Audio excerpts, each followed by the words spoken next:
Perfecto. Muy bien, entonces también pueden hacer preguntas en el chat. Voy a empezar. Voy a compartir pantalla. Ujú. Eh, ¿Me confirman, por favor, si se alcanza a apreciar la PPT y si se me Sí, escucha bien? ¿Mm? sí, ingeniero, correcto. Puede Sí. poner. Gracias. Gracias, Max, también. Gracias, Luis. Excelente. Bien, empezamos. Bienvenidos todos. Bueno, qué gusto estar compartiendo con ustedes esta conferencia.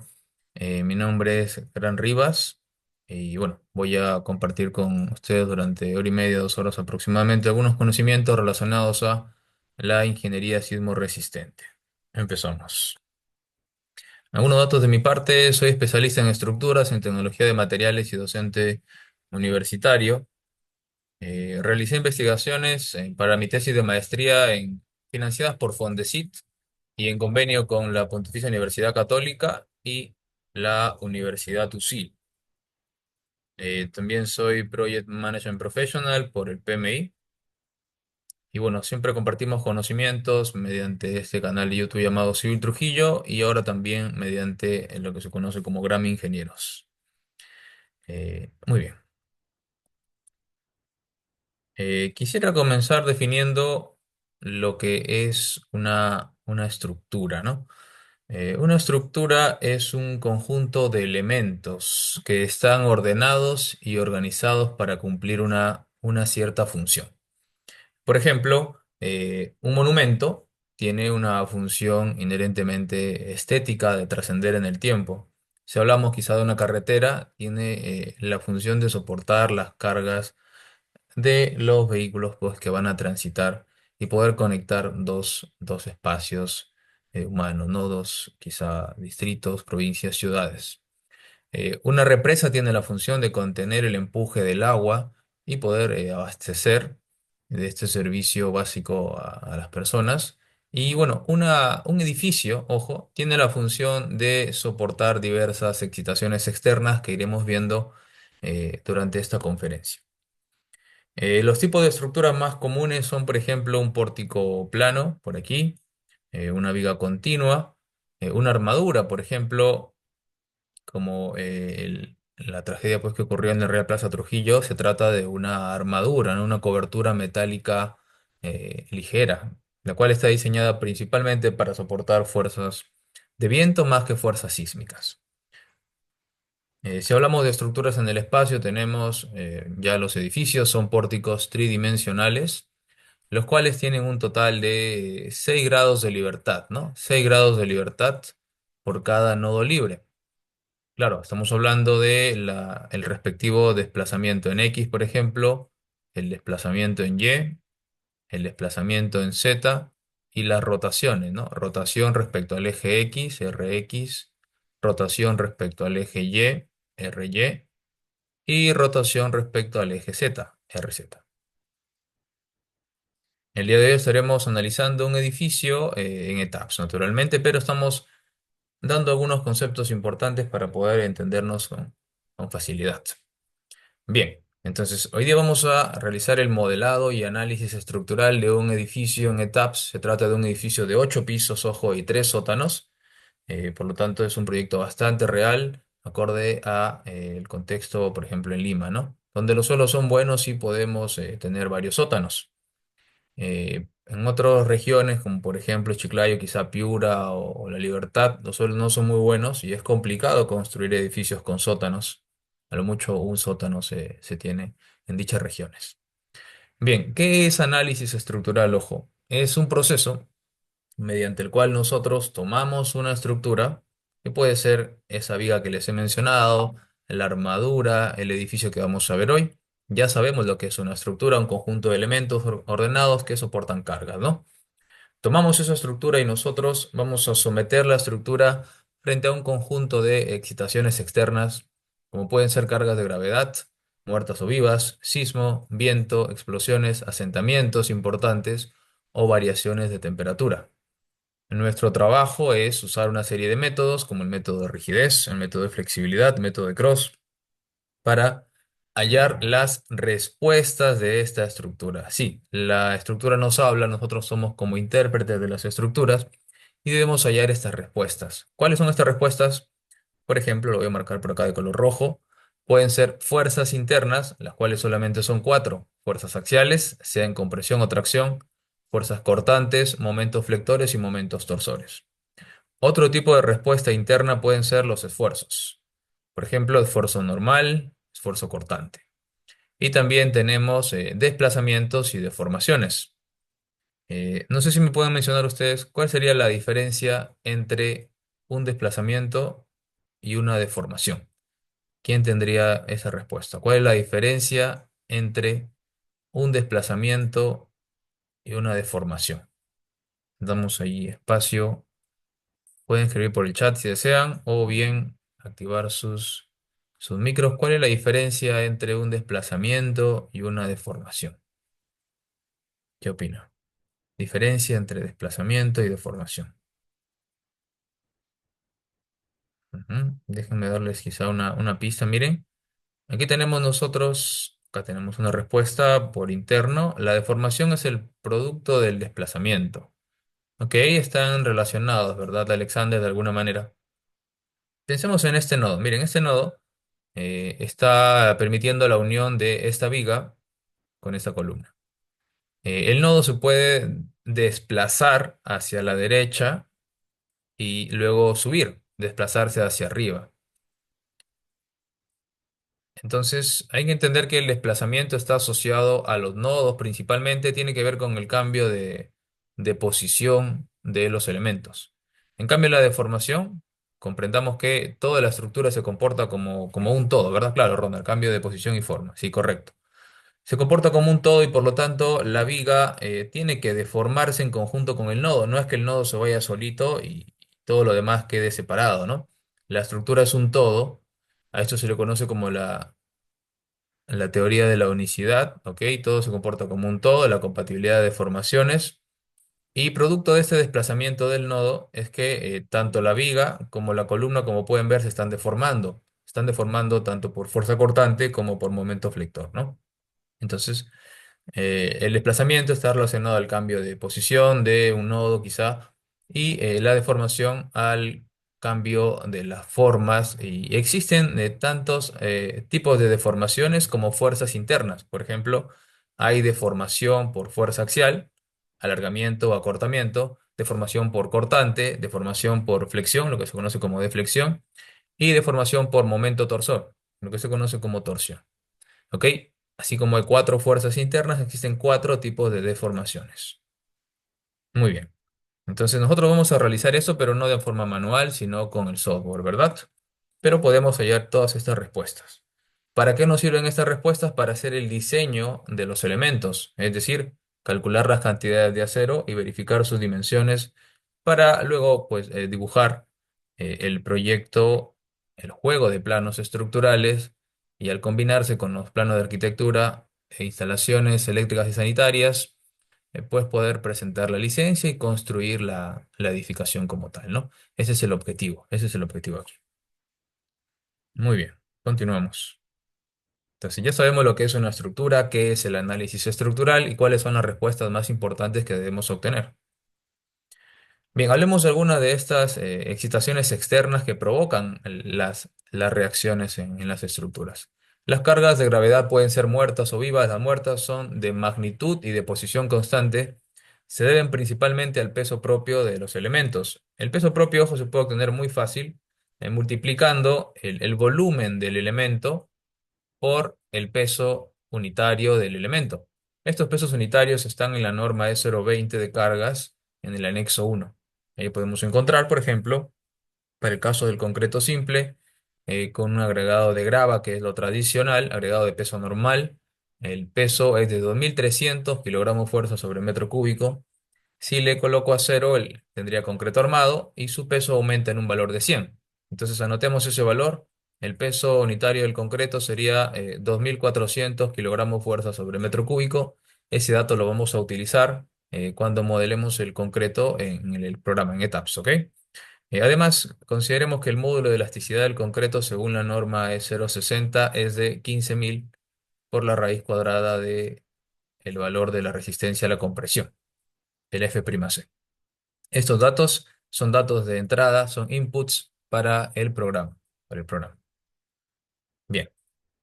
Eh, Respecto a las cargas vivas, estas son de magnitud y posición variable. Nosotros, por ejemplo, estamos en estos momentos en una oficina quizá, en nuestras viviendas.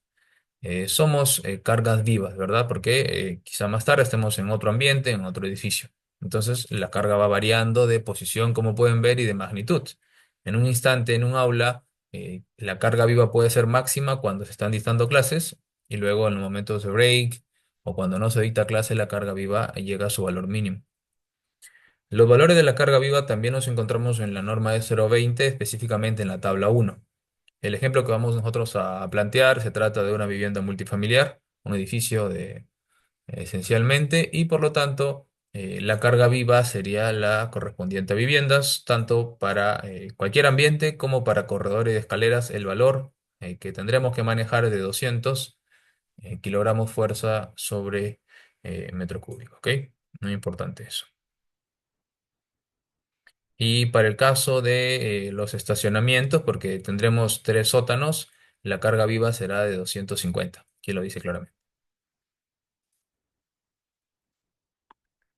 Bien, también tenemos cargas de viento y explosiones, ciertamente no son tan relevantes para el edificio que vamos nosotros a resolver. Las cargas de viento son más importantes en estructuras ligeras, como las cubiertas metálicas. Por ejemplo, las fuerzas de viento, pero muy importantes para el edificio, eh, la cobertura metálica del Real Plaza, ¿no? Para su diseño correcto. El tema de explosiones sí sería importante, pero nuestra norma no considera este tipo de excitaciones en el diseño como tal. Tendríamos que diseñar un búnker quizá para soportar ese tipo de excitaciones externas. También tenemos asentamientos y variaciones de temperatura. Claro. Los asentamientos son dañinos en la estructura cuando no ocurren de manera homogénea, es decir, cuando se presentan asentamientos diferenciales. Voy a dibujar por acá la posible zapata que estuvo en su momento en la posición sin deformar del edificio, ¿no? De este pórtico. Debido a las cargas, probablemente algunas columnas tienen más cargas que otras y por lo tanto se asientan una cantidad mayor. Esta de acá se asentó un poquito nada más, la de la derecha se asentó mucho más. Entonces acá tenemos un diferencial de asentamiento, ¿no? Un delta. Este asentamiento diferencial estaría provocando, miren cómo se deforman las columnas y las vigas para acomodarse a esta nueva posición y por lo tanto provoca momentos flectores, fuerzas cortantes adicionales a las que originalmente hemos contemplado en nuestros diseños y por lo tanto el elemento estaría fallando de una manera no calculada, no proyectada. Las temperaturas excesivas también provocarían deformaciones en los elementos, pero para nuestra realidad peruana esto no es tan crítico, ciertamente. Bien, bueno, ya hemos hablado de las fuerzas internas, fuerzas axiales, cortantes, flexión y torsión. Acá tenemos algunos casos reales, por ejemplo, eh, el eje de transmisión de un automóvil está sometido constantemente a fuerzas de torsión, entonces debe diseñarse considerando ello, ¿no? Este perno de anclaje soporta fuerza cortante en este plano de corte aquí, al unir esta biela metálica con la de aquí, ¿no? Eh, en el estudio que se hizo acerca de, el techo de Real Plaza, por ejemplo, se descubrió que fueron cuatro pernos de 1 pulgada los que tenían cada una de las uniones metálicas de estos pórticos en arco eh, y por lo tanto, bueno, era una cantidad insuficiente para la magnitud de la estructura, aparte que tenían presencia de oxidación, ¿no? De oxidación. Muy bien. Bien, ahora que ya tenemos estos conceptos, podemos hablar de los objetivos que buscaría un ingeniero estructural. Diseñar estructuras seguras. Ojo, pueden sufrir daño las estructuras porque de hecho la norma E060, la E030 expresan que es posible el daño en las estructuras, pero no se debe perder la vida de las personas y ni mucho menos sufrir daños irreparables en las estructuras. La concepción estructural que podemos brindar debe ser la más económica posible, utilizando eficientemente los materiales y siempre todo acorde a nuestros estándares nacionales e internacionales. Para nosotros serían las diversas normas del Reglamento Nacional de Edificaciones. El juego completo de planos estructurales de un proyecto de edificación serían plano de techos, plano de vigas, ¿no? De cimentación, de columnas, de placas. Nosotros vamos a ya centrarnos ahora sí que tenemos una mejor idea de lo que es una estructura, de lo que es análisis y diseño estructural. En el caso de estudio que les presento el día de hoy, vamos a realizar el análisis y diseño estructural de un edificio de 8 pisos y 3 sótanos. Claro, el diseño toma mucho tiempo, así que me voy a enfocar solamente en una columna el día de hoy para mostrar el procedimiento. Bien, este sería el enunciado como tal. Ustedes serán contratados como ingenieros estructurales en la empresa Golden Lake Sac y se requiere que realicen el proyecto estructural de este edificio de 8 niveles y 3 sótanos, iniciando con el predimensionamiento, el análisis y el diseño.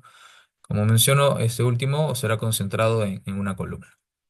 Haremos el diseño de una columna, pero de manera profesional, no necesariamente como lo han podido ver ustedes en sus aulas universitarias, sea de pregrado o de posgrado. Bien, algunos datos adicionales de este edificio están por aquí. El edificio está en esquina, así que eso es una gran ventaja. Tengan cuidado, por favor, Flores, con escribir. Pertenece a un conjunto residencial de 8 torres. Los pisos superiores tienen una altura de 2,7 metros y los sótanos una altura de 2,9 metros. El edificio está ubicado en San Isidro, en una zona sísmica número 4, y según el estudio de suelos, se trata de un suelo bueno S1 y la profundidad de desplante es de 1 metro debajo, ojo, del nivel inferior del sótano número 3, el sótano que está más abajo. Vamos a considerar una resistencia a la compresión de 280 para todos los elementos estructurales, incluidos los sótanos. Usaremos losas aligeradas en una dirección en los pisos superiores y losas macizas en dos direcciones en los sótanos.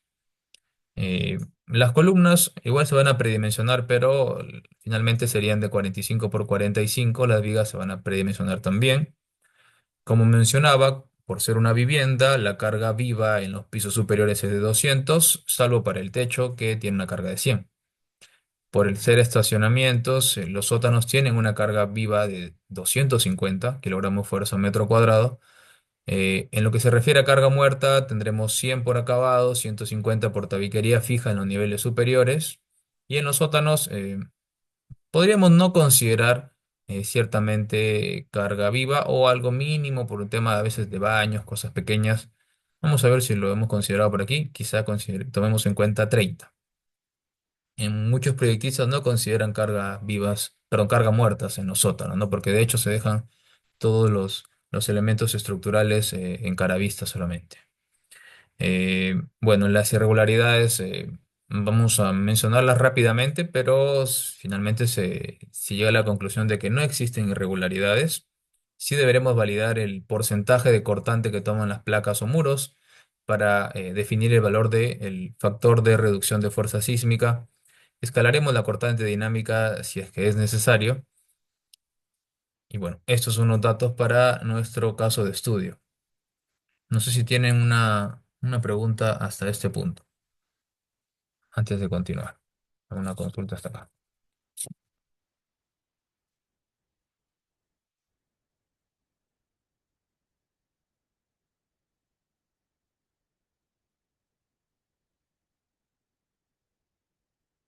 Si está todo claro, por favor, su confirmación para poder continuar. Gracias, Max.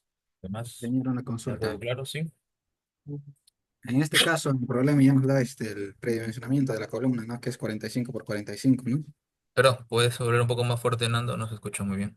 En este caso, para este problema, ya nos da el predimensionamiento de la columna, ¿no? Que es 45 por Lo 45. vamos a ¿No me obtener equivoco? igual, pero esa va a ser la conclusión, sí. Ujú. Sí, ¿se me escucha, no, ingeniero?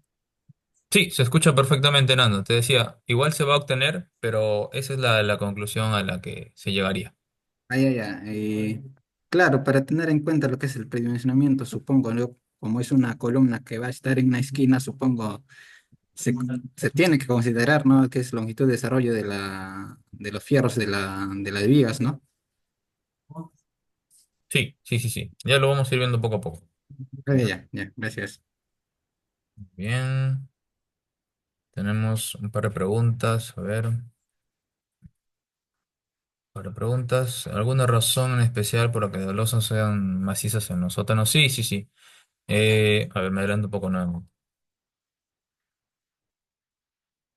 Bueno, quienes quizá trabajan en obra en edificios multifamiliares de 10, 20 pisos, se habrán percatado que ya no se utilizan las losas tradicionales, ¿no? Sino más bien utilizan estas llamadas prelosas aligeradas. Estoy seguro que las han podido ver. Eh, Suelen ser las viguetas de 12 centímetros. El acero ya varía según el diseño que se le dan las cargas, las longitudes al proveedor y él trae el elemento ya, como pueden ver acá, prefabricado, diseñado, la placa inferior, los ladrillos ligeros también colocados. Optimizamos tiempo, por lo tanto, en el acero también instalado. Acá se puede ver cómo se está colocando un panel, un paño de esta prelosa, ¿no? Esto es lo que se emplea usualmente en los edificios de gran altura, ¿no? Para nuestro proyecto, para poder trabajarlo y mostrar el diseño tradicional que se hace, estamos considerando para los pisos superiores losas aligeradas tradicionales en una dirección, lo cual es perfectamente aceptable. Pero para los niveles inferiores necesitamos mayor rigidez. Entonces, por eso estamos optando por losas macizas, ¿no? Así es, esa es la razón. En el curso solo se harán columnas. No, no, Luis, esto solo es un ejemplo para la conferencia de hoy, pero se van a diseñar todos los elementos, ¿no? Las losas aligeradas, macizas, las vigas, columnas y también las placas. Todo lo que es superestructura. Todo lo que es superestructura. Bien, en los sótanos todo el perímetro serán muros armados. Sí, correcto, Flores. Acá te voy a mostrar el modelo. Y efectivamente, en los niveles superiores, del 1 al 8 tendremos placas en donde se requiera. Y en los niveles inferiores, los sótanos, respectivamente, como puedes ver, tenemos muros de contención, naturalmente. Es la única manera, ¿no? Si no, pues el suelo va a ingresar hacia los sótanos. Entonces, debemos colocar muros de contención alrededor de todos estos tres sótanos. Ujú. Se evaluará otros casos, por ejemplo, la del test de columnas cuando... Sí, sí, sí, sí. Eh, sí se va a tomar en cuenta la profundidad de desplante en nuestro modelo, en la altura de análisis. Ya lo vamos a ver en un momento. Por ejemplo, la altura del sótano número 3, aquí está, no es de 2,90, sino es 2,90 más un poquito más, que son 40 centímetros. ¿Por qué 40 centímetros? Porque la zapata que se va a colocar es de 60 centímetros y según el estudio de suelos, la profundidad de desplante es de 1 metro, ¿no? Entonces, 1 metro menos el peralte de la zapata serían 40 centímetros, que es lo que vamos a sumarle a la altura normal que tiene ya el sótano, llegando a 2,9 más 0,4, 3,3 metros, ¿no? 3,3 metros. Seguimos con las preguntas. Me refiero a si se harán columnas rectangulares en L, en T.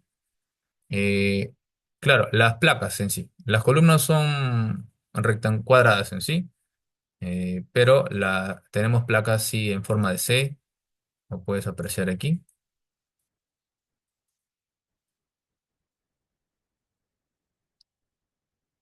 Aquí, ¿verdad? En la zona del ascensor y de la escalera. Así es. ¿Son muros de contención o muros anclados? ¿Hay diferencia? Son ambos. Claro. Sí, sí, sí, sí. Bueno, estrictamente en obras se dirían que son muros anclados, ¿no? Como tal. Pero tienen la función de contener el empuje como tal, ¿no?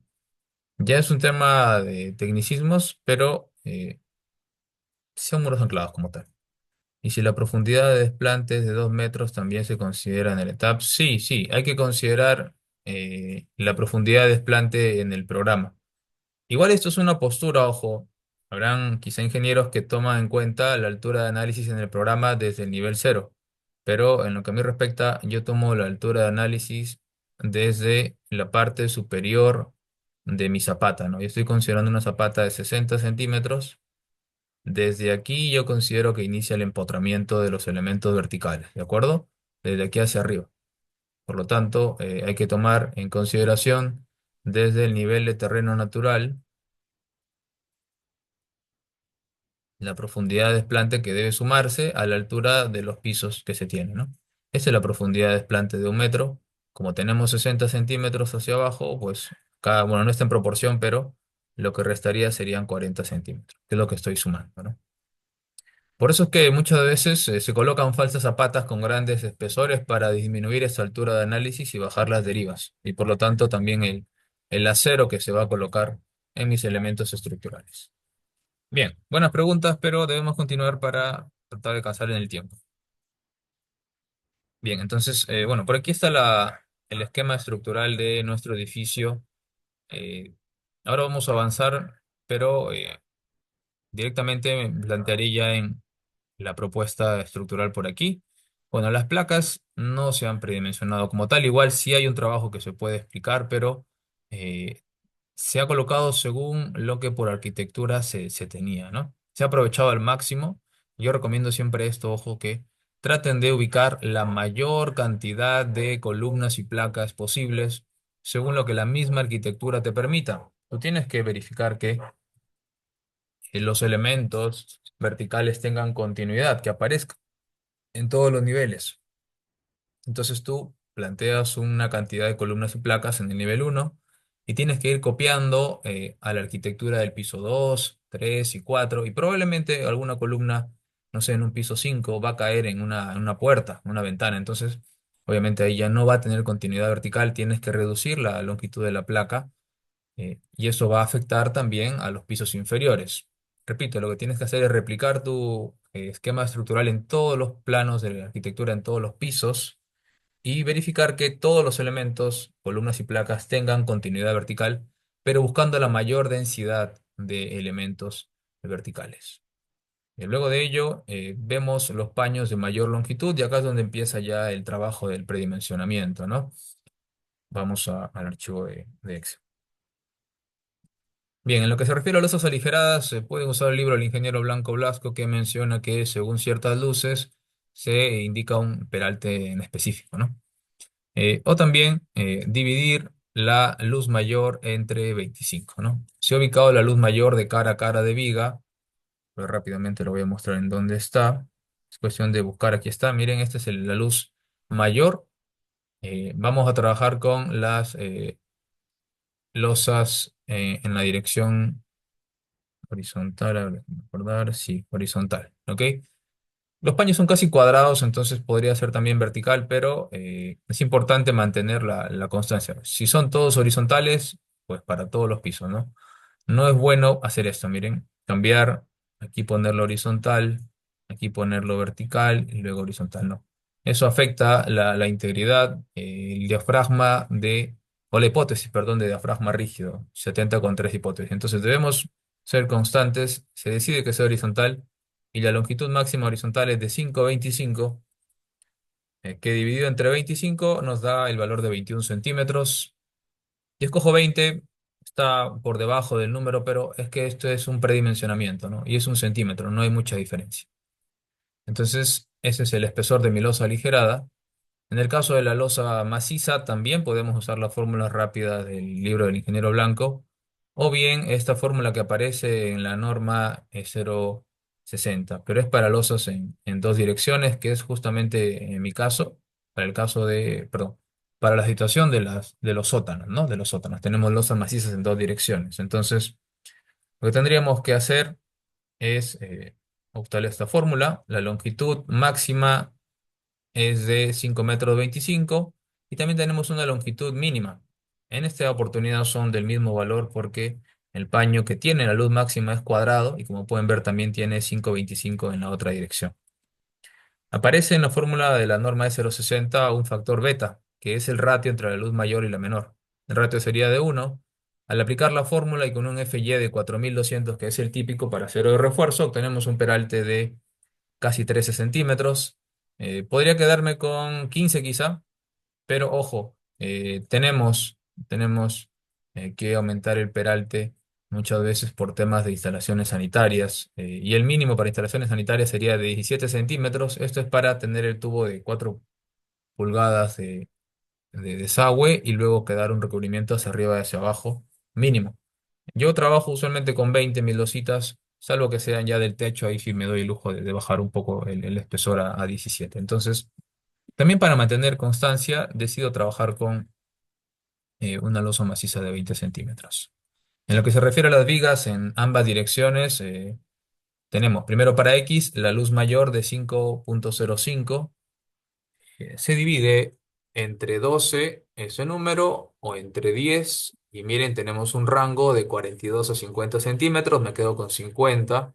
Y el ancho sería de 2 H tercios, ¿verdad? 100 entre 3 es 33, o H medio, 50 entre 2 es 25. Podría escoger 25 o 30, me quedo con 25. Y mis vigas serán entonces de 25 por 50. En la dirección Y, el eje D es el que tiene la mayor luz. Vamos a validarlo. El eje D está, aquí está el eje D. A ver, aquí tenemos, aquí está, ¿no? Sí, 5,15. Mire, en lo que se refiere a las luces libres de vigas, se miden desde la cara de la columna a la cara del otro elemento vertical, en este caso toca una placa. 5,15 m, 5,15 m. Aquí está el número, hacemos el mismo cálculo y obtenemos la misma respuesta, ¿no? Bastante cercana. Entonces, en ambas direcciones, eso sí es muy recomendable, por un tema constructivo, que las vigas principales tengan los mismos peraltes, 25 por 50. Bueno, ya el tema de placas no da el tiempo para explicarlo, pero la conclusión es que se requiere una longitud mínima de 20 metros, casi 21 metros, y se valida que se tienen casi 29 metros, entonces es más que suficiente. Igual es un predimensionamiento más sofisticado quizá que para vigas, pero funciona bastante bien. Ah, perdón, para el caso de columnas, la columna más comprometida son las entradas. La columna D5 específicamente es la que tiene la mayor área tributaria, la D5 acá, esta. Y las longitudes respectivas para su carga tributaria, área tributaria, son 4,50 y 4,85, ¿no? Esos dos valores los anotamos por aquí, 4,50, 4,85. El área tributaria sería el producto, ¿no? 21,83 metros cuadrados, que multiplicado por, ojo, son 8 pisos, pero más los 3 sótanos serían 11, ¿no? Porque es una columna que está al centro. Entonces sí es importante considerar 11 niveles. Y por un factor de 1 tonelada sobre metro cuadrado, que es un ratio de peso sobre área, nos da la carga total que debería soportar esta columna, aplicando la fórmula básica de dividir esta carga entre 0,45 por el F'C, que es 280, obtenemos el área requerida, 1.905 centímetros cuadrados. Propongo una columna cuadrada de 45 de lado. El otro número divido simplemente 1.905 entre 45 y obtengo 42. Como pueden ver, 45 por 45 es un número bastante, bastante bueno, ¿no? Las perimetrales me salen de 40 por 40, pero igual para uniformizar, lo coloco 45 por 45 porque, ojo, estos son fórmulas de predimensionamiento que solo consideran las cargas de gravedad, más no las fuerzas sísmicas. Entonces, debido a ello es que decido uniformizar y trabajar todas mis columnas de 45 por 45. Eh, Mire, sobre el tema de placas, en todo caso, al final les explico dónde está en el canal el predimensionamiento de placas, pero ahí sí se ha hecho un trabajo de otro edificio donde está explicado, ¿ok? Ahorita para alcanzar la meta tengo que avanzar un poquito.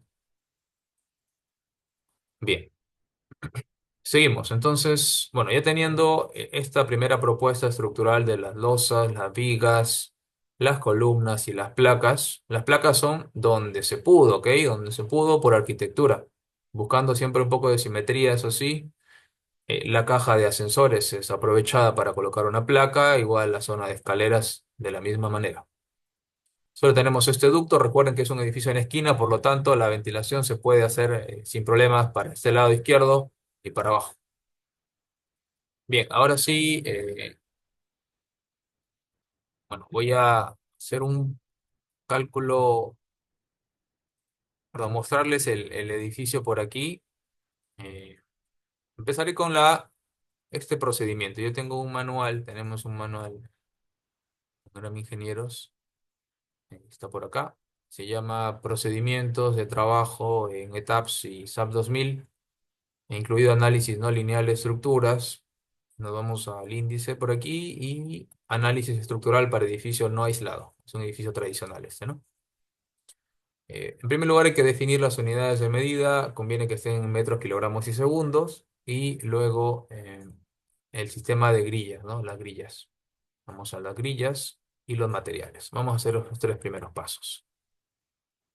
Bien, en lo que se refiere a unidades, voy a configurarlo por ahora todo en kilogramos, fuerza y centímetros. Ya está. Y las grillas, clic derecho, simplemente habría que respetar las distancias eje a eje, ojo, eje a eje. Vamos a quitar el candado para mostrar con más detalle. Debe entender que pues, en 2 horas no se puede hacer todo el edificio completo, pero voy a mostrarles los principales aspectos de este edificio. Listo, entonces estas son las distancias, miren, 5 metros, 5,50, 4 y 5, ¿no? Estas distancias son las que están aquí en nuestro plano, en X, ¿verdad? 5 metros, 5,50, 4 y 5. Son distancias, ojo, eje a eje. ¿Eje de qué? Eje de las columnas, de las placas o de las vigas. Yo suelo trabajar eje a eje de vigas. Aquí está mi viga, trazo una línea al centro, ahí ubico el eje, eje A, B, C, D y E, y luego sí coloco las cotas, ¿no? Acoto. No significa que la suma de estas distancias sea el ancho total del edificio, porque hay que considerar que en los extremos está solamente hasta la mitad de la viga. Habría que sumarle 12,5 centímetros porque el ancho total es de 25, ¿no? Para este lado y 12,5 para el otro lado. En lo que se refiere a la dirección Y, tenemos también las distancias de 5,50, 4,20, 5, 4,20 y 5,50. Esos numeritos aparecen respectivamente por aquí. 5,50, 4,20, 5, 4,20 y 5,50. Teniendo en cuenta ello, ya tenemos la planta y ahora en lo que es altura, eh, ojo, muy importantes, algunas recomendaciones para el caso de los sótanos. Vamos a indicarlas por acá. Claro, muchas veces quizá han llevado cursos de TAP, pero no han modelado necesariamente sótanos. Hay que tomar en cuenta algunas consideraciones adicionales. No se deben crear, ojo, niveles con profundidades negativas, es decir, podríamos vernos tentados a colocar en el sótano -2, -4, ¿no? Conviene colocar alturas positivas, así es como se ha hecho en nuestro proyecto. Otra sugerencia para el caso de sótanos: los muros de los sótanos deben tener un espesor mínimo, bueno, por norma se puede 20 centímetros. Si es un sótano, podría ser, pero ya más de 2, 25 centímetros mínimo. Se modelan como elementos tipo shell thick y una resistencia mínima de 280. Se recomienda que las losas sean macizas, ojo, para tener un comportamiento, una distribución más uniforme de las cargas, aunque también se pueden usar estas prelosas que ya les indicaba, que sí pueden ser en una dirección, ¿no? Ajá. No es necesario modelar, Luis, las rampas. La razón viene casi a continuación. Dame un momento aquí. Bueno, se le indicaba, ojo, las losas de los sótanos igual deben asignárseles diafragmas rígidos, ¿ok? Igual se les debe asignar diafragmas rígidos. Ya mencionaba que la carga viva en los sótanos es de 250 y el peso propio, la carga muerta, perdón, casi no existe, ¿no? Son acabados mínimos. No hay acabados, de hecho, no hay contrapiso, no hay piso, ¿no? No hay ni pintado, todo queda a cara vista. Eso es lo más relevante, quizá. Hay que tomar en cuenta que alrededor de los sótanos, este por ejemplo, miren, es el sótano 1 y sótano 2, ¿de acuerdo? Sótano 1, sótano 2. Este es otro proyecto, ¿ok?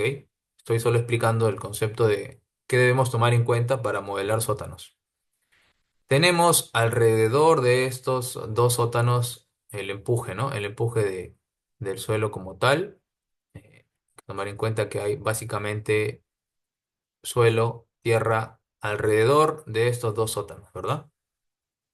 Entonces, para tomar en cuenta ello, lo que se hace es restringir la traslación en X, la traslación en Y, es decir, todos los nodos, ojo, de los sótanos no pueden moverse. ¿Por qué? Porque en la realidad De hecho, su movimiento es casi inexistente, es mínimo, porque como estoy indicando, hay suelo alrededor de los sótanos. Entonces, cuando venga el sismo, esos nodos prácticamente no se van a mover, ¿ok? Prácticamente no se van a mover. No se trasladan ni en X ni en Y. Pueden rotar en X, pueden rotar en Y, pueden rotar en Z. Perdón, pueden trasladarse en Z, es decir, estos nodos pueden subir y bajar. Obviamente, si no, no se van a deformar las columnas y las placas. Lo que sí tampoco está permitido es la rotación en Z, ojo. La rotación en Z no está permitida. Una razón muy sencilla. Si yo activo la rotación en Z, inherentemente va a haber desplazamiento en X y en Y. Entonces, para tener una concordancia en la imposibilidad de moverse en X y en Y, tampoco puede rotar en Z. Entonces, volviendo a la pregunta de su compañero, no serviría mucho modelar las rampas bajo este contexto porque solamente son cargas, ojo. En todo caso, te recomiendo que hagas tu metrado de cargas nada más de la rampa y coloques las cargas sobre las vigas respectivas. Eso sería todo. No tiene sentido complicar el modelo porque no va a afectar la respuesta sísmica final, porque el movimiento en los pisos inferiores es mínimo y por lo tanto las fuerzas sísmicas también son sumamente bajas, ¿ok? Solamente las rampas transmiten cargas hacia las vigas y hacia los elementos verticales respectivos. Ojo, acaban de compartir, veo en el chat, no deja de inscribirse, dice. A ver, verifiquen por favor, debe estar, a ver, denme un momento. Ahora, ahora comparto pantalla. Un momento, por favor.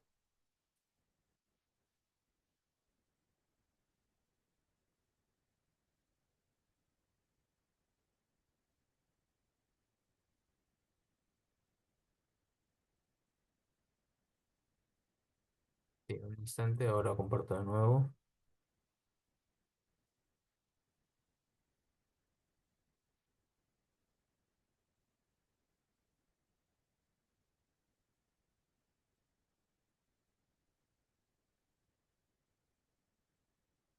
Sí, a ver, intenten nuevamente, por favor, me indican en este link de asistencia para el sorteo de algunos beneficios para el curso.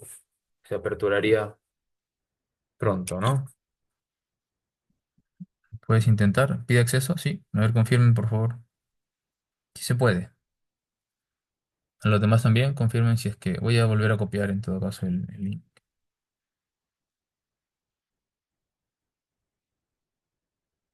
Sí se puede, sí se puede. Ahí está el link nuevamente, por favor, quienes deseen, bueno, beneficiarse con una posible beca y hasta dos semibecas a este curso, pueden registrarse en ese link y al final se va a hacer el sorteo como tal. Bien, gracias entonces por la espera, voy a continuar.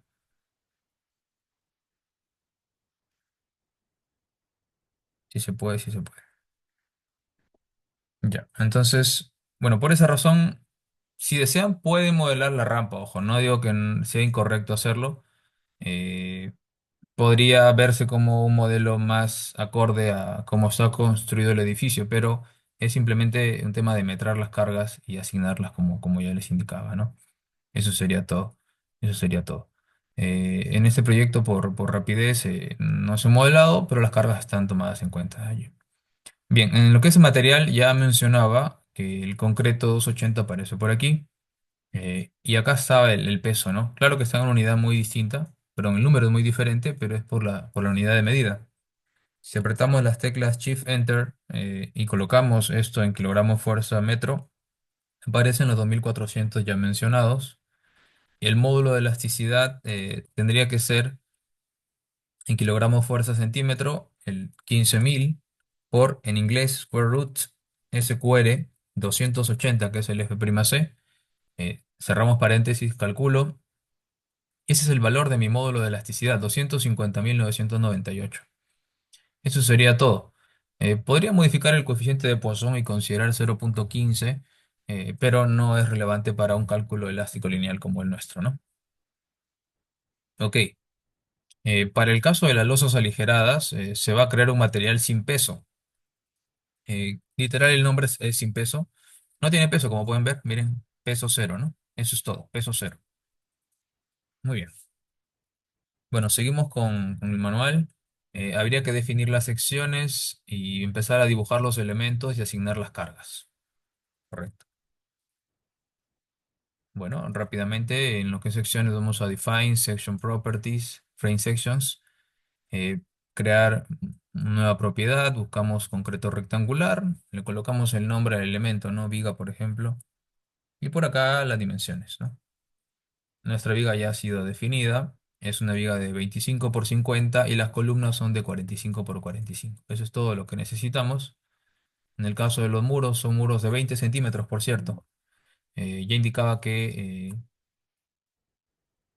20 o 25, a ver, déjame acordar. Un momento, 25, claro. Podrían ser de 20, pero escogí el número por la cantidad de pisos, ¿ok?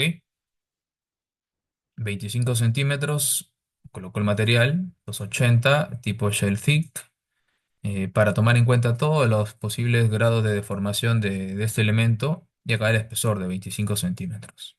¿Ok? ¿Ok? Ahora en las losas, eh, nuevamente define, section properties, slab sections. La losa aligerada en una dirección. Muy importante acá, asignar el material sin peso. Eso significa que el peso propio de la losa deberá asignarse manualmente porque ya le estoy quitando del material. En tipo de losa se coloca tipo membrana. Esto es para simplemente que se distribuyan las cargas, más no afecten la rigidez del edificio. Y colocamos este check que hace referencia a que la losa trabaje en una dirección. ¿Ok?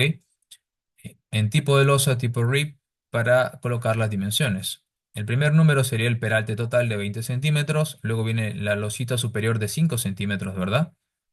Y luego el espesor de la vigueta, tanto el espesor superior como el espesor inferior. ¿Por qué se repite el número? Porque en ocasiones tenemos losos especiales con secciones de la vigueta variable, ¿no? Por ejemplo, así, la sección se ve reducida o aumentada. En nuestro caso, la vigueta permanece de sección constante de 10 centímetros de ancho. Y finalmente va la distancia, el espaciamiento entre vigueta y vigueta, que es de 40 centímetros. En el caso de la losa maciza, igual como elemento tipo membrane, ¿ok? Membrane, pero es en dos direcciones, por lo tanto no se activa este check. Si estuviera activado, trabajaría en una sola dirección. Y en tipo se coloca como slab y simplemente se coloca el espesor, 20 centímetros. Esta es una losa maciza de concreto 280, tipo membrana, en dos direcciones, con un espesor de 20 centímetros. Bien. Bueno, luego tendríamos que dibujar los elementos como ya les he mencionado. No es complicado, ciertamente, no son más de 3 4 comandos que usamos para dibujar los elementos. En esta ocasión ya tenemos pues el edificio aquí dibujado. Bien, vamos a asignar las cargas, ¿de acuerdo? Vamos a asignar las cargas. Hay una pregunta. Eh, Ventaja y desventaja de usar losas. Sí, es lo que ya mencionaba, ¿no? La losa membrana, aparte de ayudar a un análisis estructural más rápido, solamente considera la transmisión de cargas, más no afecta la rigidez del edificio. La tipo shell sí lo afecta a tomar en cuenta más grados de libertad. Para verificaciones de deriva y obtener fuerzas, no se requiere tipo shell. En el caso de losa, solamente losa membrana, ¿no? Y con estoy la M, membrana. Bien. En el caso de las cargas, ya indicaba, vamos a la planta uno, por ejemplo, del piso uno. Están milosas aligeradas, como pueden ver, salvo, ojo, esta zona. Miren, aquí he decidido colocar una losa maciza en dos direcciones. Las demás, como pueden ver, son losas aligeradas en una dirección. Si no se notan y quieren saber, verificar el tipo de sección que se tiene, hacen clic derecho en la losa, miren cómo parpadea ahí de amarillo y acá dice, ¿no? Tipo de sección, losa en una dirección aligerada de 20 centímetros. La de acá, clic derecho, losa maciza de 20 centímetros, se cambió, miren cómo se puede cambiar incluso acá, en dos direcciones, ¿no? Otra manera de validar la sección es hacer clic en este check y en la opción de Shell ponen el tercer check, donde dice sections, para que te muestre la sección que tiene el elemento. Y va a decir lo mismo que les acabo de indicar, ¿no? Ahí dice losa aligerada o hacen clic acá, también pasan el cursor y se muestra en un texto amarillo casi el tipo de sección que se tiene. Quito esto porque se ve muy cargado el dibujo. Entonces, en el primer nivel, las cargas, tercera pestaña, vamos a cambiar las unidades de medida a un número, a una magnitud más favorable, kilogramos, fuerza y metro, ¿ok? Clic derecho, losa. La carga muerta es de 100 por acabados, tabiquería fija 150, carga viva 200 y el peso propio, ojo, según la norma de 0,20, para una losa aligerada de 20 centímetros, la carga del peso propio es de 300 kilogramos fuerza sobre metro cuadrado, ¿ok? Ese número se coloca acá, porque recuerden que le asignamos a la losa aligerada un material sin peso, entonces debe asignarse el peso manualmente. Esta losa maciza de acá sí se le asignó el concreto 280, por lo tanto ya no se le asigna peso propio, miren acá dice cero, no se le asigna nada. Eh, Ahora, si vamos a los sótanos, estamos acá, miren, en el sótano uno. Las alturas son positivas, pueden engañar, pero es mejor, si no al final se complican con el dibujo, ¿ok? Se complican con el dibujo.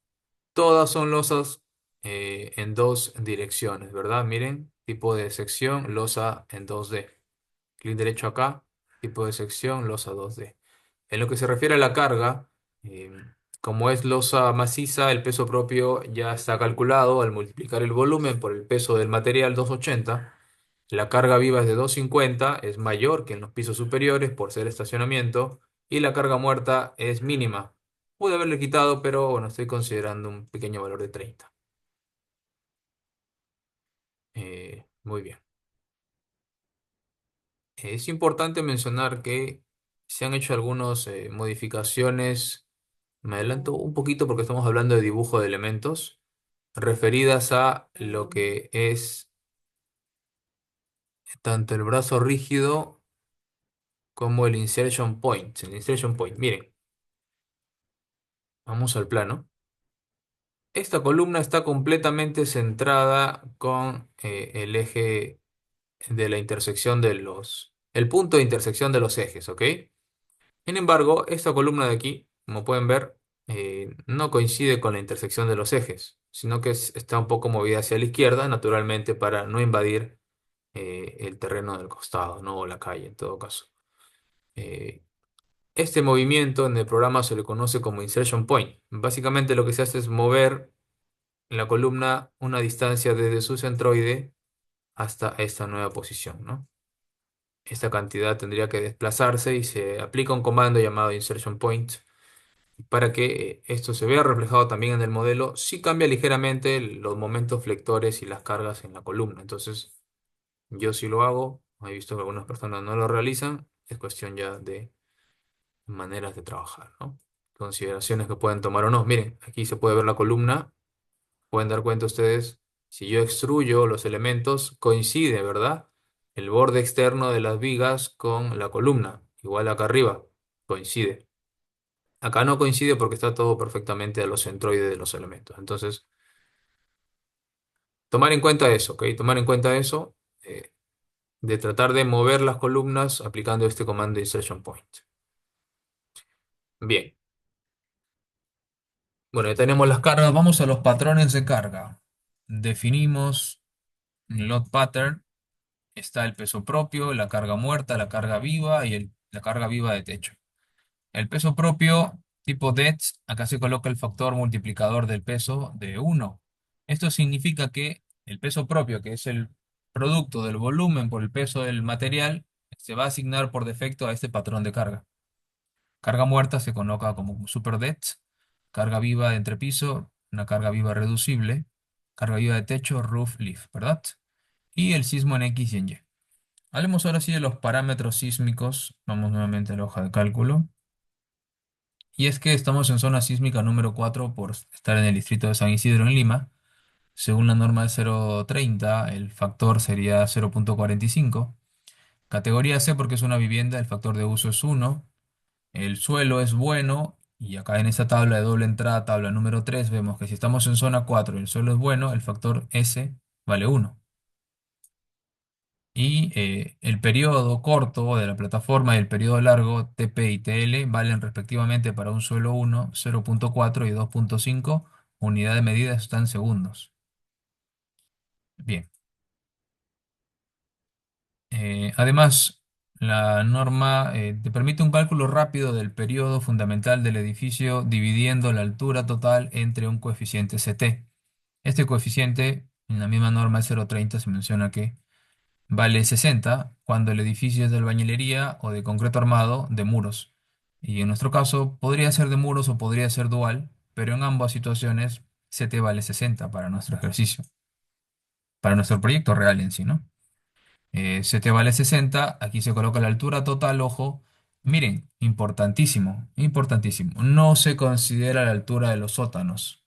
¿Por qué si se consideró la altura de los sótanos al predimensionar la columna? Porque era una columna centrada, que sí iba a acumularse las cargas hacia abajo, desde el piso 8 hasta el sótano 3 durante 11 pisos, ¿no?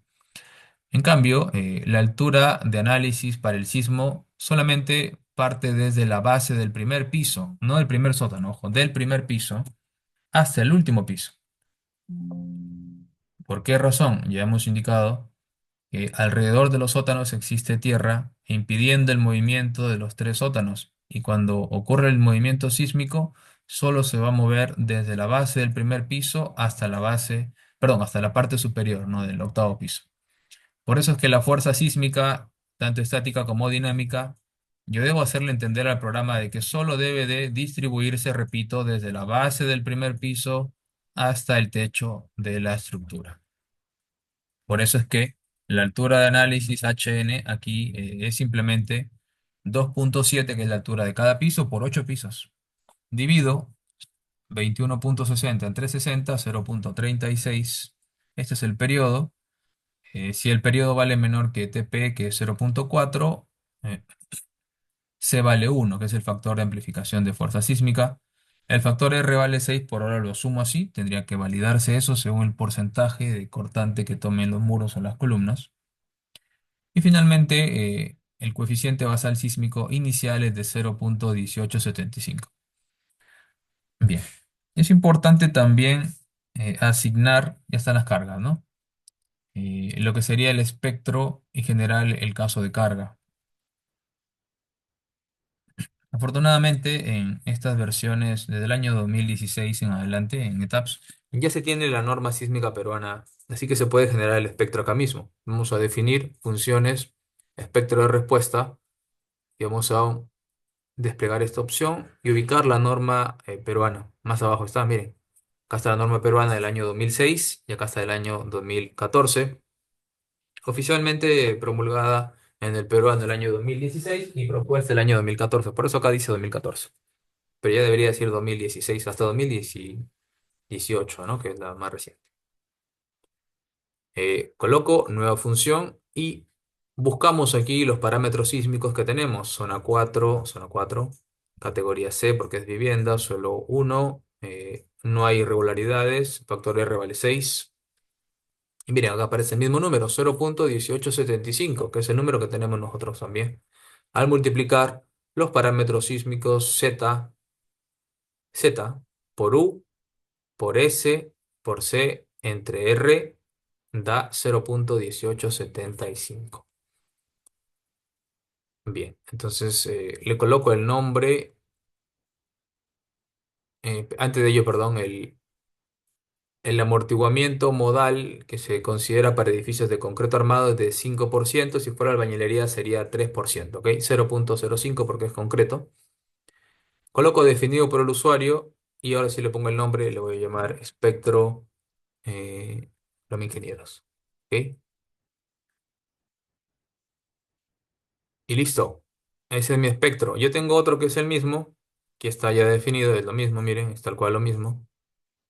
Y ahora con eso creamos el caso de carga, load case. Y lo que hacemos es poner nuevo caso de carga para configurar una carga dinámica en X, ¿no? Y en tipo de carga colocamos análisis modal espectral response spectrum, añadimos una aceleración, U1 es X, U2 es Y, voy a suponer que hago para la dirección Y, Busco el espectro que acabo de definir y acá el factor de escala, que sería multiplicar el espectro por la aceleración de la gravedad, que es 9,81, ¿no? Metros segundo cuadrado. Podemos combinar los modos, según indica la norma E030, con una fórmula particular de la norma o bien con la combinación cuadrática completa, CQC. En este caso utilizo CQC. Como no estoy tomando en cuenta sismo en X y en Y en simultáneo, no importa la combinación direccional. Así que yo puedo poner acá SRSS, que es la raíz cuadrada de suma de cuadrados, o la suma de absolutos, y va a dar lo mismo, ¿ok? Da lo mismo. Nuevamente, el coeficiente de amortiguamiento modal es de 5% y es constante, miren, como dice acá, para todos los modos, ¿verdad? Amortiguamiento constante para todos los modos. Son los modos de vibrar. Y consideramos una excentricidad del 5%. ¿Ok?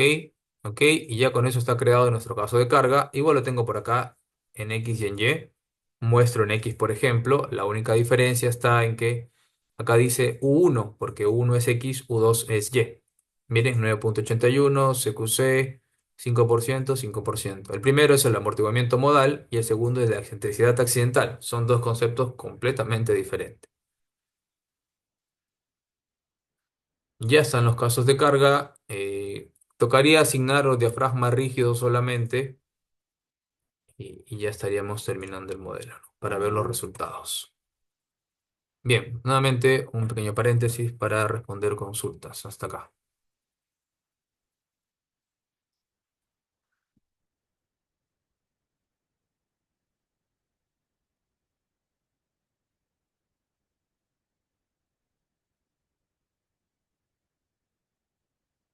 Si está todo claro, por favor, su confirmación. Si tienen dudas, con gusto les ayudo.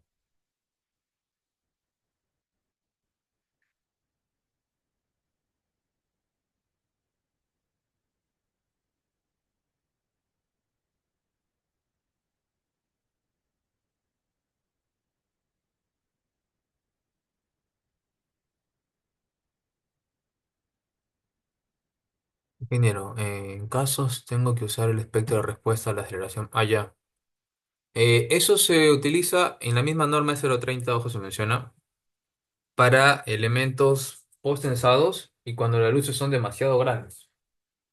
Para proyectos normales de edificios multifamiliares no es necesaria la aceleración vertical. También si tenemos dispositivos protectores sísmicos como aisladores y disipadores sería necesario, pero en este caso no. Si hubiera un tanque elevado en el último nivel o piscina, eh, se podría realizar eso. Usualmente se toma en cuenta, Percy, como carga solamente. El efecto que tendría el movimiento del agua es mínimo, ¿no? Es mínimo. Claro que ustedes quizá tienen en mente el reciente sismo en Tailandia y esa piscina en el último nivel se ve un poco complicada, pero es un movimiento de agua, una masa de agua mucho mayor, ¿no? Un volumen mayor. Sí podríamos quizá tomar en cuenta eso. No sé si han llevado un curso de diseño de reservorios. Vamos a aperturar también uno con el ingeniero César Garrido, quizá de la UNI.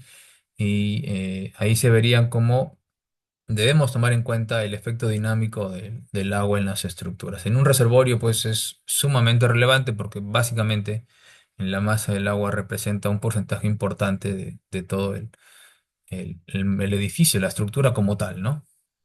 ¿Qué opina del criterio de colocar adicionalmente? No lo indica la norma, no lo hago. Algunos sí lo hacen, ya es criterio. Como tú mencionas, yo no lo hago, no lo realizo. ¿Ok? Bien, seguimos. Sería más importante, José, quizá en edificios irregulares o tanto por una asimetría estructural como por una forma caprichosa de la planta, ¿no? Ahí sería más relevante. Bien, vamos ahora sí a cosechar algunos resultados rápidamente sobre el análisis modal. Corremos el programa entonces. Ojo, recuerden, no lo vimos aquí, pero estos simbolitos que están viendo acá significan que a todos estos nodos, ojo, yo les he asignado restricciones. no se puede mover en X, primera restricción, no se puede mover en Y, segunda restricción, y no puede rotar respecto al eje Z. Tres restricciones asignadas a todos los nodos del techo del sótano 3, el techo del sótano 2, el techo del sótano 1. La base del sótano 1, bueno, sótano, hay que decirlo al revés mejor. Este sería el sótano 1, claro, el sótano 2 y el sótano 3, ¿no? El techo del sótano 1, ojo, del sótano 2 y del sótano 3 tienen restricciones. Estas tres restricciones que ya les mencioné. La base del sótano 3 están los elementos verticales empotrados porque llegan hasta las zapatas que ustedes conocen perfectamente, ¿no? Que puede ser una platea, zapata hilada, combinada. Eso ya se verá según el suelo, ¿no? Tenemos un curso de cimentaciones donde este mismo edificio, ojo, se diseña su cimentación en safe, bajo diversas consideraciones, un suelo bueno, un suelo malo, hasta con pilotes también. Si tenemos siempre ese enfoque integrador, el mismo proyecto también se modela, por ejemplo, en Revit, en otro curso dictado por el ingeniero Jesús Leiva. Bien, vamos a ver los modos de vibrar. Ojo, muy importante también, ¿eh? Al instante de colocar estas restricciones de movimiento, el programa ya deja de considerar los sótanos para el análisis modal, ¿de acuerdo? Sí. Además, yo puedo restringir el número de modos por acá. Voy a definir load cases en análisis modal, modifico, y yo he considerado un total de 24 modos. ¿Por qué 24? Porque son 8 pisos superiores, los de abajo no se mueven, no intervienen en el movimiento sísmico, por lo tanto, sus modos de vibrar tampoco se toman en cuenta. 8 pisos superiores por 3 grados de libertad por cada piso, ahí están los 24 modos de vibrar. Con esos 24 tengo que llegar al 90% de la masa participante. Eso es lo que menciona la norma de 0,30, ¿no? Y efectivamente es así. Vamos a Structure, Model Information, la segunda tabla, clic derecho, Show Table. Y miren, esto yo lo voy a copiar por acá en mi Excel. De hecho ya lo tenía copiado, pero voy a mostrar que es exactamente lo mismo, ¿no? Miren, voy para atrás, para adelante, lo mismo, lo mismo. Los mismos periodos, ¿ok? Claro que acá están las masas en porcentaje, les he puesto algunas. Podemos ver que esto ocurre debido a la presencia de los sótanos. El edificio es bastante regular. El porcentaje debería ser mayor para los modos predominantes. Estamos dándonos cuenta que para el modo número 2, la mayor masa se mueve en la dirección Y, con un 43% de la masa. En X se mueve un 37% o casi, un poco más, ¿verdad? 37. Ah, no, perdón. 3,7, casi nada. Estaba viendo mal el número. Claro, 3,7, casi nada. Toda la masa se mueve en Y. Entonces el modo 2 pertenece a Y y su periodo predominante es de 0,5 segundos. El tercer modo corresponde a X. El primer modo no corresponde ni a X ni a Y, sino que lo que gobierna, miren, al final está por acá, es la rotación, ¿no? Gobierna la rotación con un 40%. Entonces el primer modo es para rotación, segundo modo es para desplazamiento en y tercer modo es para desplazamiento en X. Estos periodos, ojo, yo tengo que colocarlos nuevamente para volver a calcular los coeficientes basales estáticos en X y en Y. Porque con estos nuevos periodos, aquí están en X 0,499, este número aquí está, y para Y 0,53. Debo volver a calcular el coeficiente C. Y como en esta oportunidad son valores mayores que TP, que vale 0,4, el valor de C disminuye y por lo tanto los coeficientes basales también son diferentes. En mi modelo ya están tomados en cuenta estos nuevos coeficientes. Miren, para X 0,1503. 0,1503. Vamos a ver. Define load pattern en X 0,1503, incluso con 6 decimales, ¿verdad? Entonces eso es importante de hacer también. Bien, eso es lo que se puede ver de la interpretación de estos modos. No es un comportamiento tan bueno porque conviene quizá más a participantes mayores, pero la buena noticia es que hasta el modo 7, con el modo 7 ya estamos llegando al 90%. Miren acá en las sumas, se van acumulando. Voy a expresar esto en porcentaje. 3%, 6, 74. ¿En qué momento llegamos al 90? En el modo 6. En Y, ¿en qué momento llegamos al 90%? En el modo 5. En rotación, ¿en qué momento llegamos al 90? En el modo 6 también, pero si pongo más decimales, no llego en sí. Es en el modo 7 realmente en el cual estoy llegando al 90% para rotación X, perdón, traslación X, traslación Y y rotación Z. Por lo tanto, yo podría modificar mi configuración de modos y considerar solamente hasta el modo 7 y ya no tomar en cuenta los otros modos. Ya estaría cumpliendo con la norma. Pero yo siempre tomo todos los modos, trato de llegar siempre al 100% y casi es así, miren, 100%, ¿no? 99 punto cuánto, 99,4, bueno, casi 100. Si quiero el 100, tendría que tomar en cuenta más modos. Sí se puede hacer. Bien, bueno, la última comprobación que voy a hacer es la deriva, ¿ok? La deriva. Vamos a Join Output Displacement y a ver los drift, las derivas de entrepiso de cada nivel, ¿no?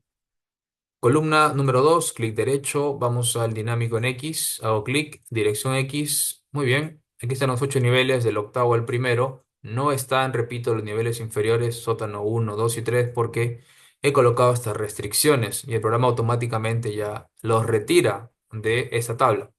Si yo quito estas restricciones, aparecerán en la tabla. No, hay que quitar el candado, obviamente, volver a correr, pero sí aparecería. Verifiquen ustedes mismos.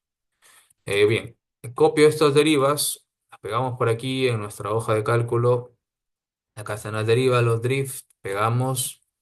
Y hay que multiplicar la deriva ciertamente por 0,75 porque es un edificio regular y por el R que es 6.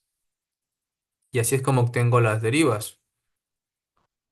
Perdón, hay que fijar en la celda de 6, ¿no? Ahora sí, jalo la fórmula y así es como obtengo las derivas, decía. Como pueden ver, todas son menores que el máximo que es 0,007, ¿no? Al ser menores, estoy cumpliendo ampliamente, de hecho, la máxima deriva es 0,004, ¿no? Estoy cumpliendo en X, estoy cumpliendo en Y y todo va muy bien, todo está excelente. Conviene que las derivas sean similares y ciertamente lo son. Conviene que los periodos sean similares en X y en Y y ciertamente lo son. Entonces, el edificio tiene un buen comportamiento bajo un punto de vista de la dinámica estructural, ¿no? Bien. Ya. El ACE indica que los drift, claro, sí. Buena pregunta. José, ¿podrías indicarme quizá si eres de Perú, quizá eres de otro país,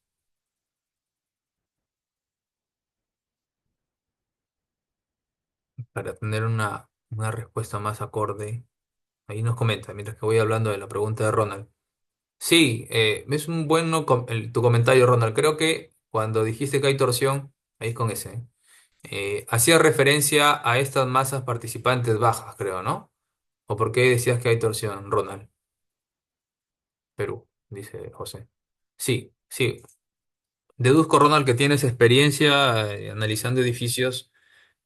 Cuando uno empieza a revisar varios proyectos, se da cuenta de eso, sí. ¿Es un indicador de que hay torsión? Sí lo es, en general. Pero cuando es un edificio con sótanos, no necesariamente. Yo he validado la irregularidad torsional y no existe. No hay. ¿Ok? Entonces, quizá sea una nueva información que podrías asimilar. Lo que dices es cierto cuando el edificio no tiene sótanos. Cuando tiene sótanos, ya un poco cambia esta lógica, ¿ok? Habría que revisar en todo caso la irregularidad con más detalle. Claro, no supera el 1,3, sí, correcto. Sí, sí, José. La norma peruana no toma en cuenta esto que me indicas, ¿no? La chilena sí lo hace, la mexicana creo también, la estadounidense también. El AC7, hay que actualizar, ¿no? El AC7, creo que es el año 2023, ¿ah? El AC7 23 tenemos ya. 16, sí, sí, sí. Ok, bueno, continuamos. Entonces, verificado las derivas, bueno, 2025 estamos. Verificado también los modos, un poco entendiendo. Eh, Hay que escalar las cortantes, ojo, sí se escalan las cortantes. Llevamos hora y media. Vamos a escalar rápidamente las cortantes. ¿Cómo es que se escalan las cortantes y por qué se escalan las cortantes? Eh, Vamos a la opción de Structure Output, sí, aquí. Otras respuestas, fuerzas en cada nivel, Story Forces. Y filtramos los casos de carga del sismo dinámico en X, en Y y los estáticos. Aplico los filtros en la parte inferior y solamente para el nivel 1. Miren, el sismo estático es de... Ah, está en kilogramos fuerza. Ni modo, tenemos que pasar a tonelada fuerza. Clic, consist in units y tonelada fuerza, ¿no? Tonelada fuerza y metro. Nuevamente, Story Forces, Chow Table. Filtro en la segunda columna, selecciono apretando la tecla Control para poder seleccionar distintos casos de carga que no estén seguidos. Aplico en la parte inferior, Boron y piso 1. Piso 1, piso 1. Aquí está. 502 toneladas fuerza es la cortante estática en X y la cortante dinámica es 386, ¿no? Claro, acá dice negativo es porque está hacia el otro lado, ¿no? Pero vemos los valores absolutos. El edificio es regular, ¿ok? Es regular. La norma de 0,30 menciona que la cortante dinámica tiene que ser mayor o igual, bueno, al 80% de la cortante estática, ¿no? Entonces, ¿cuánto será el 80% de la cortante estática? Sería 0,8 por 502,9, ¿no? ¿Cuánto sería esto? Por favor, ¿podrían ayudarme? 0,8 por 502,9. ¿Cuánto sería?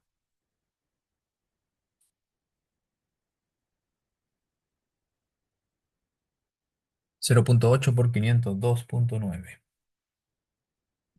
Gracias, José. 402, básicamente. Y la cortante dinámica es 386. Entonces, eh, no está cumpliendo, ¿verdad? Está saliendo menor, debería ser mayor igual. Entonces, se multiplica la cortante dinámica por eso, por un factor de escala. Y eso se le conoce como escalamiento de la cortante, ¿no? Ese factor de escala, pues, es simplemente la división entre 402 y 386. ¿Cuánto debería ser el factor de escala? La división.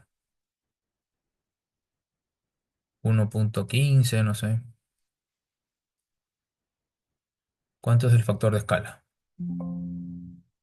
1,04. Veamos, ese factor tiene que estar por aquí. Yo lo he tomado en cuenta. En Lot Combinations, creamos una nueva combinación y tomamos en cuenta, sí, acá está, correcto, ¿no? 1,04 con 4 decimales es 1,0412. Este es el cortante dinámico en X escalado. Y es que tomo la cortante dinámica original y la multiplico por este factor para cumplir con el requerimiento de la norma. Eso es literal lo que estoy haciendo. En Y el factor de escala resulta ser de 1,0723. Eh, un indicador también cuando el edificio tiene torsión es que los factores de escala suelen ser muy grandes, mayores a 1,2. Si el factor de escala es mayor a 1,2, 1,15, es un indicador bastante certero de que tu edificio tiene torsión. Cuando tiene torsión el edificio, la cortante estática se distancia más de la dinámica, haciendo que el factor de escala crezca, ¿ok? Muy bien, ya escalamos la cortante, ya entendimos esto. Podemos pasar brevemente, al menos hagamos flexocompresión en una columna, ¿ok? Aquí están los factores de escala, 1,0412, 1,0722 para Y. Vamos a una columna. Voy a diseñar por flexocompresión la columna C14. ¿Por qué la C14? Porque es la que tiene las mayores cargas. ¿Cómo sé eso? He tenido que exportar todas las columnas, sus cargas a un Excel y hacer un filtro y validar que tengan las mayores cargas. Es la única manera de hacerlo. ¿Para qué se escala, por favor? La norma de 0,30 menciona en uno de sus artículos, ahora te muestro cuál. No es que sea un capricho de nosotros, estamos cumpliendo con la ley. Eso es tal cual, ¿no?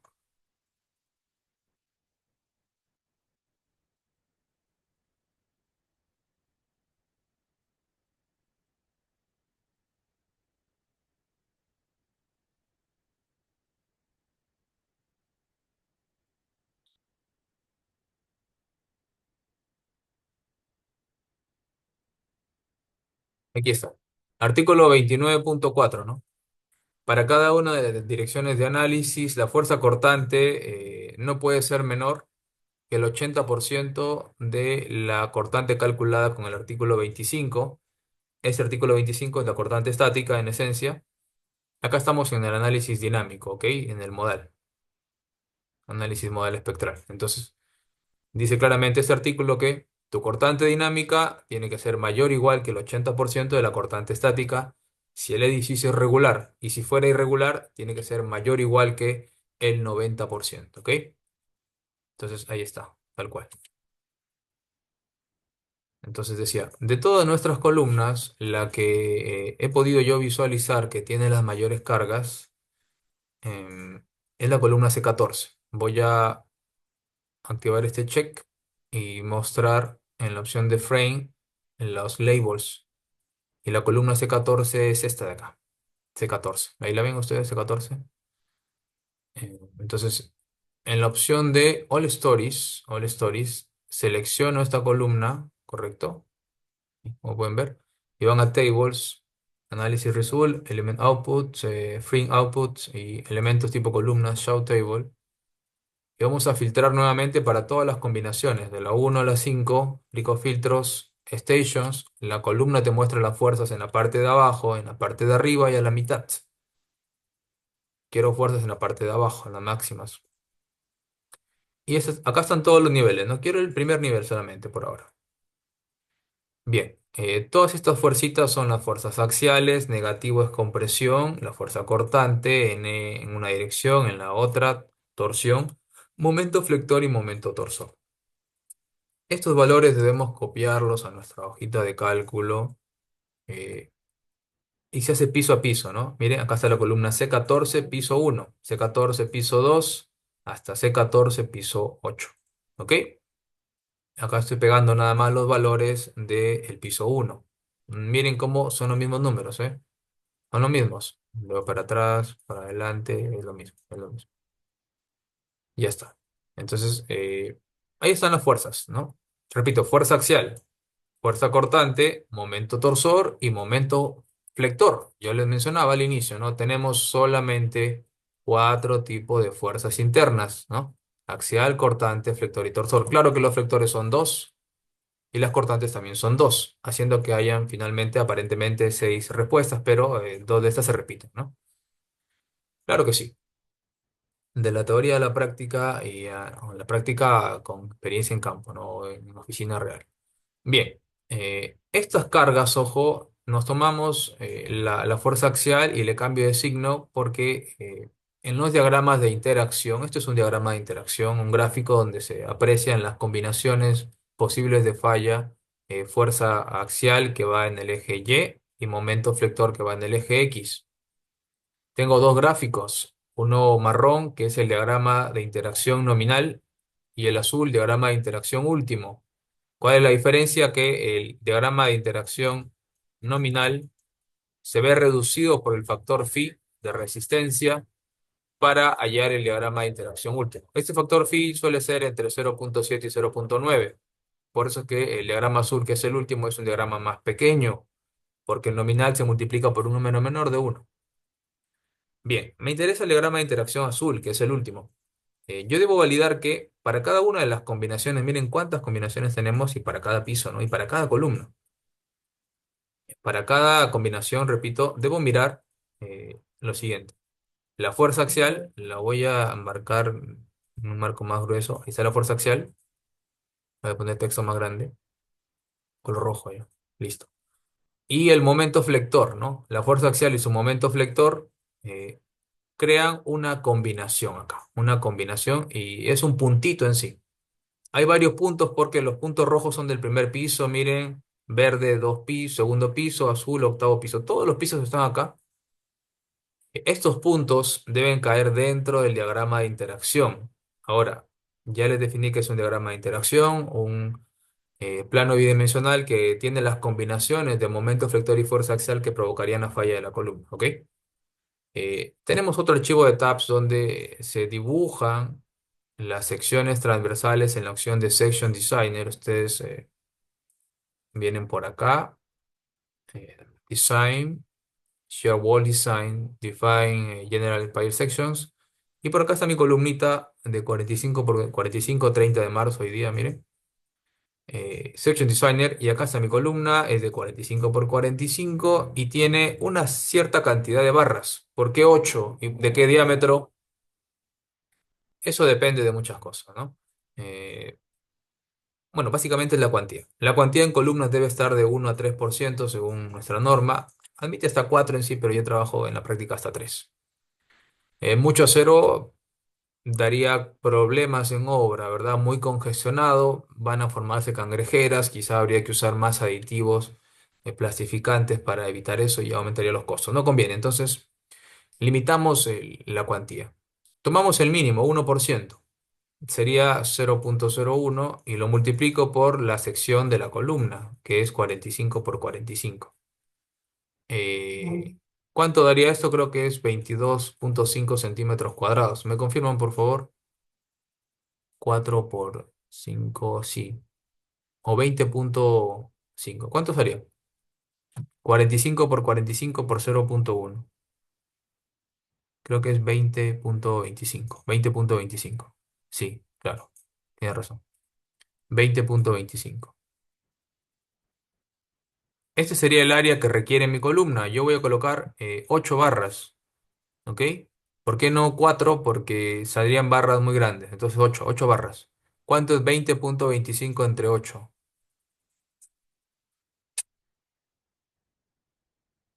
5 octavos de uno, dice Ronald, ¿ok? Sale, no creo, no alcanza, ¿eh? 20,25 entre 8. No alcanza, entonces, claro. 2,53 centímetros cuadrados, ¿no? 5 octavos no alcanzaría Ronald porque una barra de 5 octavos tiene un área transversal de 1,98 centímetros cuadrados. No alcanzaría. 3 cuartos sería, ¿ok? Porque tiene un área transversal de 2,85 centímetros cuadrados y como puedes ver, esto es mayor que lo requerido. Entonces, he colocado 8 barras de 3 cuartos. Clic derecho aquí y dice claramente 3 cuartos, ¿verdad? Y lo aplico a todas las columnas, es decir, a la columna de acá, de acá y de acá. En la parte central yo podría cambiar el diámetro, digamos, quiero que sea de 5 octavos. Y también lo aplico a todas las columnas. Y miren cómo se hacen más pequeñitas las barras, ¿no? Pero en esta oportunidad todas las barras son de 3 cuartos. Y ya dibujé la sección. Y bueno, construir diagramas de interacción es un proceso manual, no es complicado. Aquí yo lo he realizado. Eh, mm, Tengo trabajo. Pero bueno, es bastante sencillo igual. Acá está, sí, ¿verdad? 8 de 3 cuartos. Hallamos el punto de compresión pura, tracción pura, el punto balanceado, variamos la profundidad del eje neutro y podemos construir sin ningún problema el diagrama de interacción que, bueno, buenamente el programa nos da de manera automática, simplemente haciendo clic acá donde dice Interaction Surface. Pero ustedes, como ingenieros estructurales, sí deberían saber cómo construir un diagrama de interacción y ya luego emplear el programa, ¿no? Usamos la opción de incluir el factor phi. Si usamos esta opción, quiere decir que sí se ha multiplicado el diagrama por phi y por lo tanto nos estaría dando el diagrama de interacción nominal. Perdón, sí, nominal. No, no, último, porque ya está multiplicado por el phi.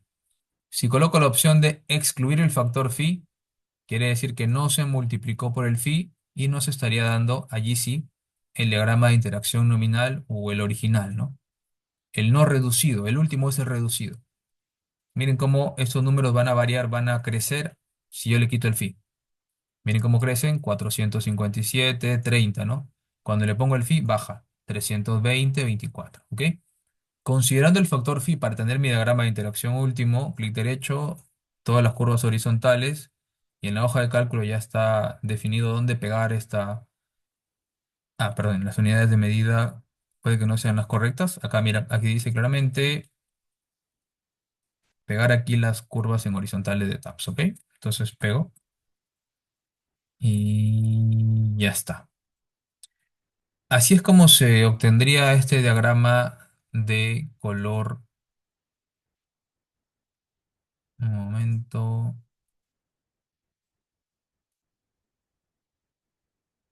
de color azul, que dice el diagrama de interacción último. Como pueden ver ustedes, todos los puntos que representan en sí las cargas de todos los pisos y de todas las combinaciones, ojo, todos esos puntos están dentro del diagrama de interacción. Eso significa que esta columna con sus 8 barras de 3 cuartos son más que suficientes para soportar las cargas que someten a la columna. Si algún punto estuviera fuera del diagrama, significaría que esta combinación de carga, fuerza axial, momento no podría ser soportada por la columna y tendríamos que agrandar el diagrama. La única forma de agrandar el diagrama es colocar masa cero lejos del eje neutro de la sección. Bueno, eso es lo que estamos haciendo aquí. Todos los puntos afortunadamente caen dentro del diagrama y la propuesta de 8 barras de 3 cuartos funciona perfectamente, incluso para esta columna C14 que es la columna más esforzada, ¿verdad? Es la columna más esforzada y perfectamente nos ha cumplido. Entonces estamos excelentes, estamos muy bien. Bueno, hasta aquí creo que nos vamos a quedar porque ya nos pasamos mucho del tiempo. Abrimos nuevamente un espacio para consultas antes de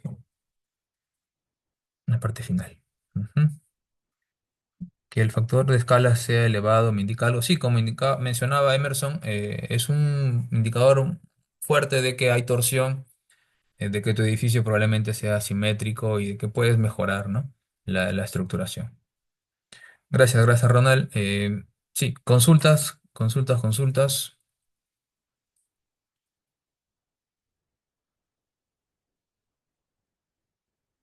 Mientras que van planteando sus consultas, déjenme ir viendo cómo llenaron esta encuesta. Ajá, gracias. Para hacer el sorteo, ¿ok? ¿Cuánta diferencia hay en el cálculo del factor phi según el ACI y la norma? Mm, bueno, en lo que es la zona de compresión y tracción pura es el mismo factor, ¿no? 0,7 y 0,9.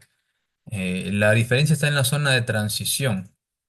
Ahí sí las fórmulas son un tanto distintas. No te puedo decir que es un 20%, un 15% distinta, pero sí, sí, sí varía. Bueno, estamos, creo que la gran mayoría de Perú, algunos se habían registrado de Colombia, creo, de México. Eh, pero bueno, acá trabajamos con la de 060, ¿no? Sí. En un momento, ahora habilito el sorteo de un instante.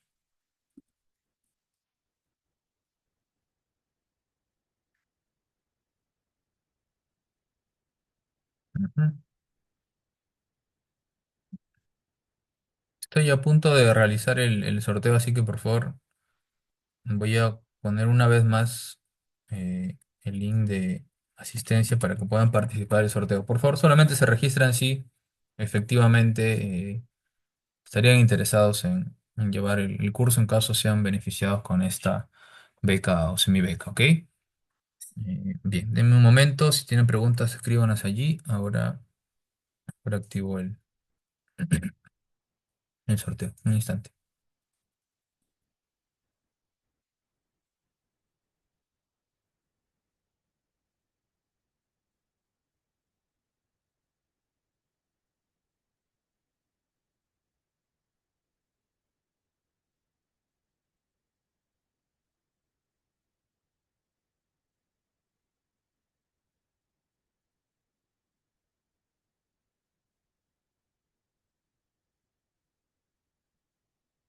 Ajá, ya lo tengo.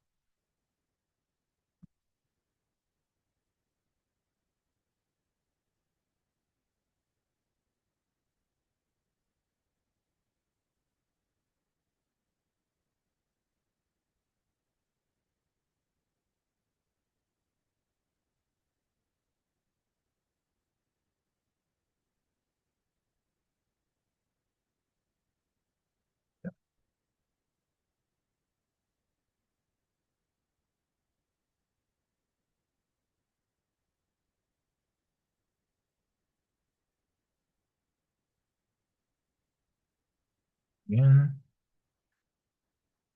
un momento, un momento. Ya. Bueno, podría explicar la fórmula para calcular la distorsión. Con distorsión, Fabio, ¿te refieres a la deriva de entrepiso, la cual como máximo tiene que ser 0,007?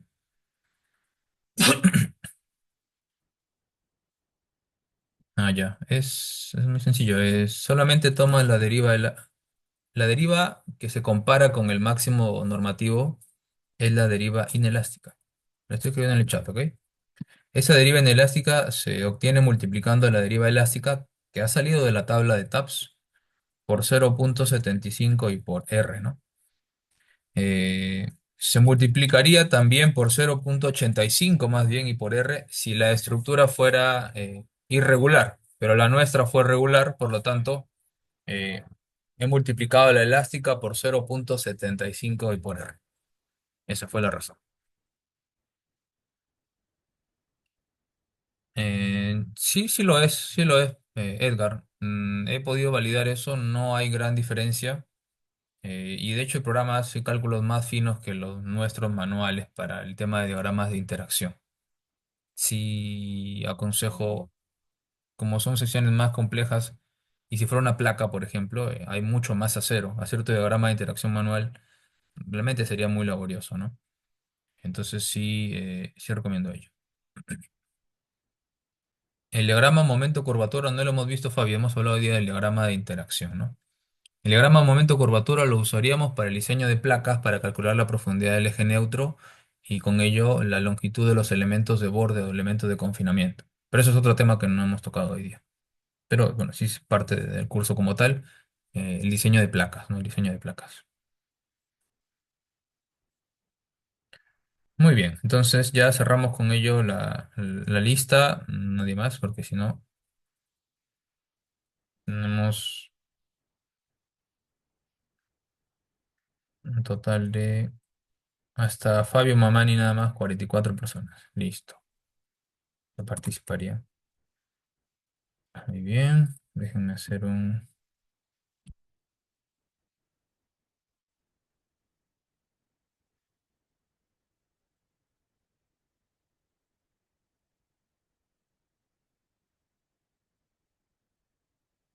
Ah, ya, hay unas personas que han repetido. A ver, voy a tener que borrar.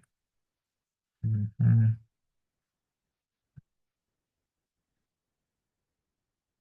Tengan cuidado de no repetir, por favor, ya está. Claro, acá sale, si se repiten, el aplicativo me lo informa. Ya está. Muy bien, entonces miren, voy a hacer el sorteo por así. Ya eliminé los que estaban repetidos. Aquí están todos los registrados. Se van a considerar, como mencionaba, una beca y tres semibecas, pero serían cuatro beneficiados, ¿no? Pero van a haber tres accesitarios a las semibecas, entonces voy a tener siete premiados, repito.